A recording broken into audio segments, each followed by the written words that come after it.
இப்போ நாங்கள் உங்களுக்கு என்ன காமிக்க போகிறோன்னா எவாப்ரேஷன் ஆக வைக்கிறது, கண்டென்சேஷன் ஆக வைக்கிறது, ப்ரிசிபிட்டேஷன் ஆக வைக்கிறது, கலெக்ஷேஷன் அது எப்படி பண்ணணும்னு சொல்லிட்டு உங்களுக்கு காமிக்கிறேன் வாங்க. இப்போ இந்த ஒரு ஜக்கில் தண்ணியை எடுத்து ஃபுல்லாக நப்பி வச்சிடும் இந்த மாதிரி. இப்போது அது ஆவியாகும். ஆவியை சன்னுக்கு போகும், அப்புறம் சன்னுக்கு போகும், அப்புறம் கண்டென்சேஷன் ஆகும்.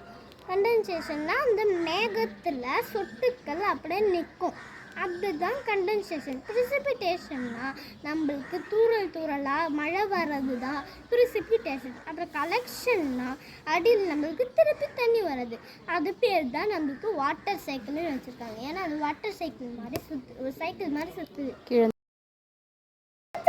சன்னுக்கு போய் திருப்பி வரும்.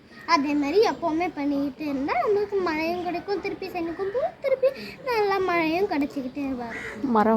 மரமும் நல்லா வளரும். அப்புறம் நீங்களும் உங்கள் வீட்டில் ஒரு மரம் வளருங்க. இப்போது உங்களுக்கு நான் ஒன்று காமிக்கிறேன் வாங்க. இப்போது காமிக்கல.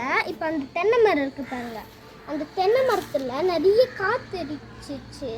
அதில் நிறைய காற்று அடித்து அந்த காற்று மேலே போயிட்டு அந்த காற்றுலேருந்து தண்ணியாக அந்த மழை மேகத்துலேருந்து தண்ணி வரும். அந்த மாதிரி நீங்களும் நிறைய மரத்தை சேவ் பண்ணுங்க, வெட்டாமல் வைங்க. அந்த மரத்தெல்லாம் நீங்கள் வச்சோன்னே இந்த மாதிரி உங்களுக்கு நடக்கும்.